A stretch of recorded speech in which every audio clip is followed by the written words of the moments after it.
ঠিক আছে, ফটোগুলো আবার অনেক সময় ডিলিটও করে দিই। তো সেই ফটোগুলো অনেক সময় ফোন থেকে ডিলিট করলেও ফটোগুলো থেকে যায়। ঠিক আছে, তো সেগুলো কোথা থেকে আবার রিকভারি করব বা সেগুলো আবার পার্মানেন্টলিভাবে কীভাবে ডিলিট করব সেটা আজকে তোমাদেরকে দেখাবো। তো যারা আমার চ্যানেলে নতুন অবশ্যই সাবস্ক্রাইব করে পাশে থাকো, আর ফেসবুক থেকে যারা দেখছো অবশ্যই ফলো করে রেখো। তো প্রথমে তোমরা চলে যাবে গুগল ক্রোমে। ঠিক আছে, গুগল ক্রোমে তোমরা চলে যাবে।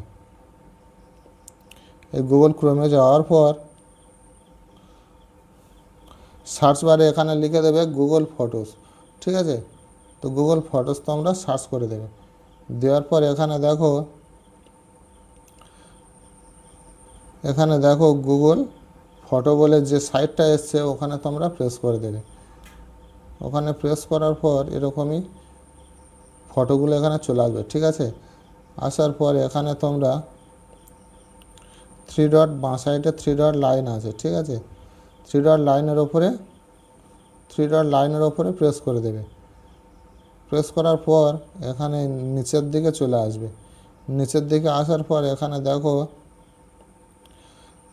দেখো সেটিংস বলে অপশান রয়েছে। ঠিক আছে, এই সেটিংসে তোমরা প্রেস করে দেবে।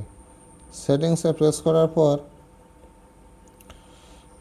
এখানে দেখো সাজেশান বলে একটা অপশান রয়েছে। ঠিক আছে, এখানে সাজেশান বলে একটা অপশান রয়েছে, তোমরা ওখানে প্রেস করে দেবে। সাজেশানে প্রেস করার পর এখানে নিচের দিকে এসে দেখো আনসেভড ক্রিয়েশন। ঠিক আছে, তো ওখানে তোমরা প্রেস করে দেবে।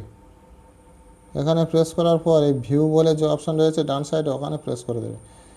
তো এখানে তোমাদের ভিডিও ফটো যা ছিল এখানে বেরিয়ে আসবে। ঠিক আছে, তো এখানে আসার পর এখানে যদি তোমরা তো এখানে চলে আসার পর তোমাদের যত যা ভিডিও ফটো আছে সেগুলো এখানে শো হবে। ঠিক আছে, তো ফটোগুলো যদি তোমরা ডিলিট করতে চাও ডান সাইডে ওপরে এখানে দেখো থ্রি ডট রয়েছে। ঠিক আছে, তো ওখানে থ্রি ডটে গিয়ে তোমরা প্রেস করে দেবে। দেওয়ার পর এখানে ডিলিট পার্মানেন্টলি বলে দেখো অপশান চলে এসছে।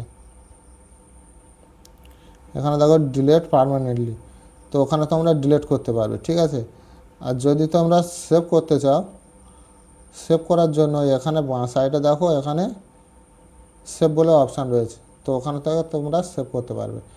ডিলিট করা ভিডিও ফটোগুলো ওখান থেকে আবার তোমার রিকভারি গ্যালারিতে চলে আসবে। তো ভিডিওটা ভালো লাগলে অবশ্যই সাবস্ক্রাইব করে পাশে থেকো, আর সদা সর্বদা অ্যাক্টিভ বাপ্পা চ্যানেলের সঙ্গে জুড়ে থেকো। ধন্যবাদ।